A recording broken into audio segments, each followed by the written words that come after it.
La cuarta generación del Skoda Octavia hace debutar versión híbrida enchufable, se apellida iV y lógicamente tiene la etiqueta 0 de la DGT con todos los beneficios que ello conlleva. Se edifica sobre la misma plataforma que modelos como el Volkswagen Golf o el Seat León, pero personalmente yo le haría rivalizar incluso con uno que pertenece a un escalón un pelín superior, el Volkswagen Passat.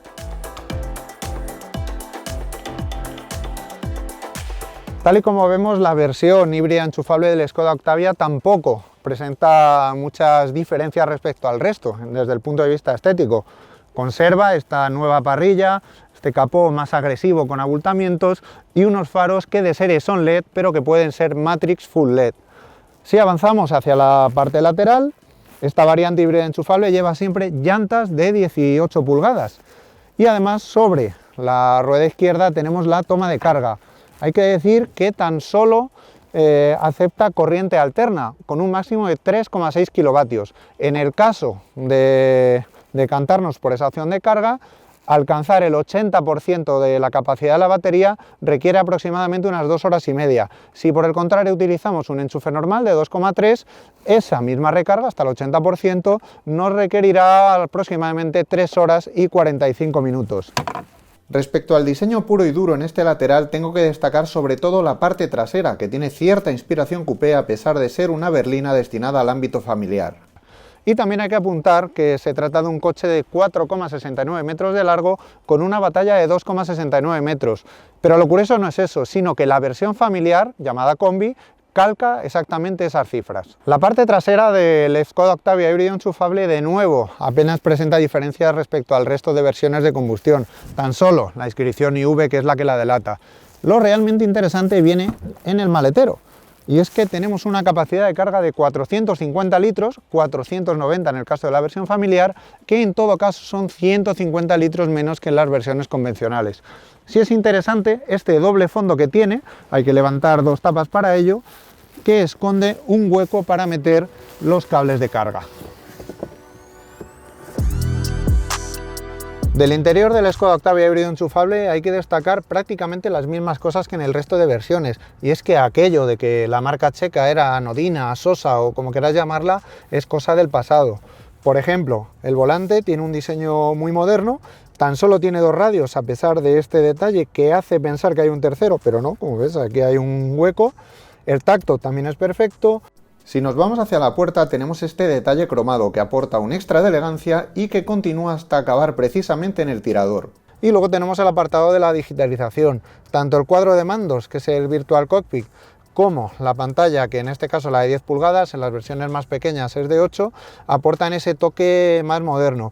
No obstante, Skoda no renuncia a una serie de controles físicos que están justo debajo de la pantalla, entre los que por desgracia no está el de la climatización. Hay que tocarla siempre en la pantalla, lo que impide en ocasiones estar todo lo atento que se debe de la conducción. Sucede lo mismo con el volumen, pero es algo que no es tan grave porque también tenemos los controles en el volante.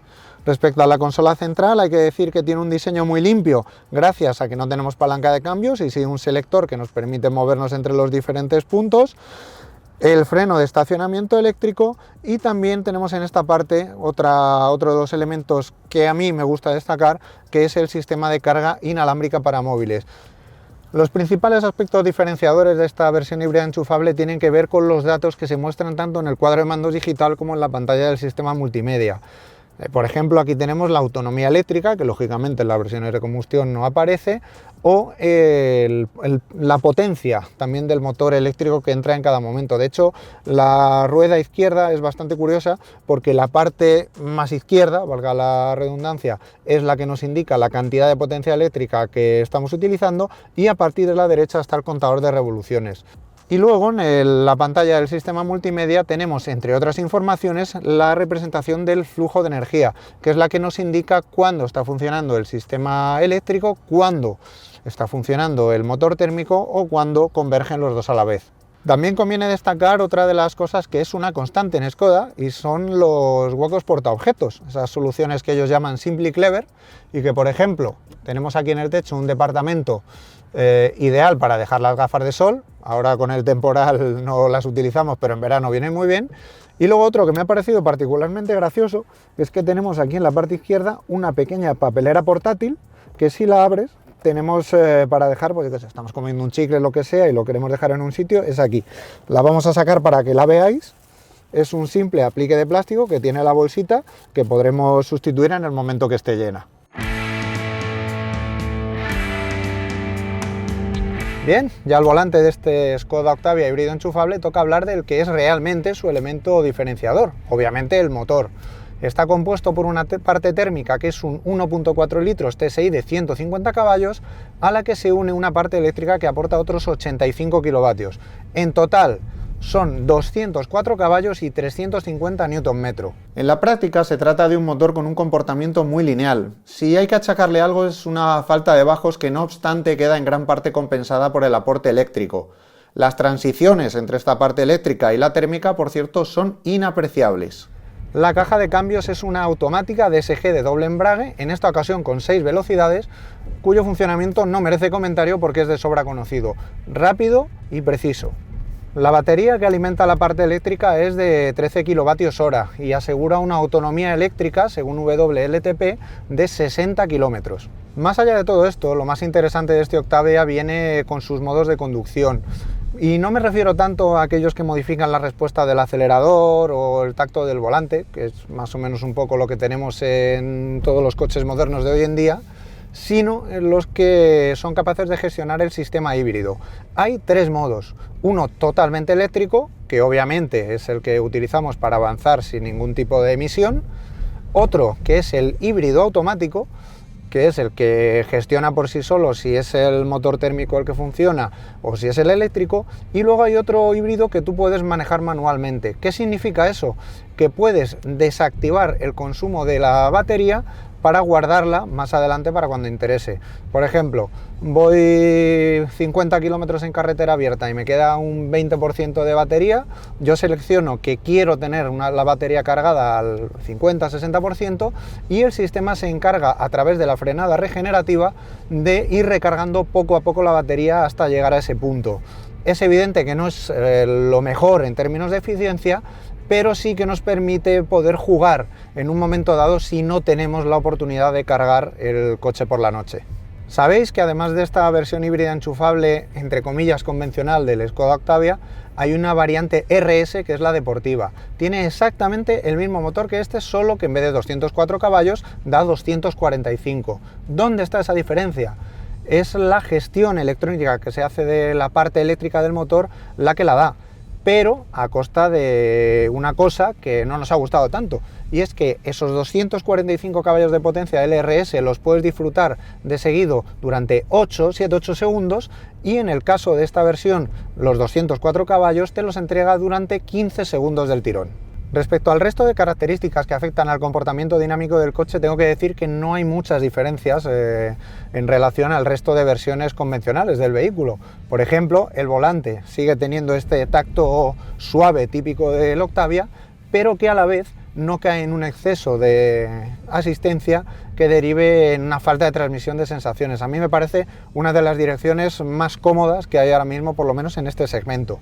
Sin embargo, lo que más elogios merece es el tacto del freno, y precisamente porque parece un freno que no tiene una parte regenerativa, no tiene una zona en la que el sistema se dedique a recargar la batería, donde, por cierto, que no lo he dicho, hay 3 niveles, un automático, uno que prácticamente frena solo y otro que deja correr el coche bastante.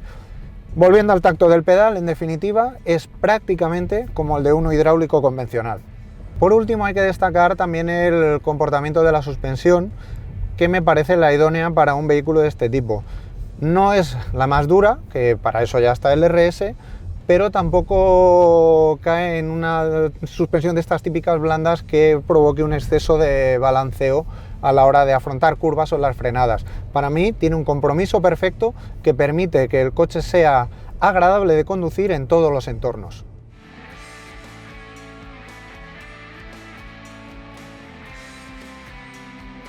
Como conclusión, tengo que reconocer que este Skoda Octavia híbrido enchufable es un coche para todo.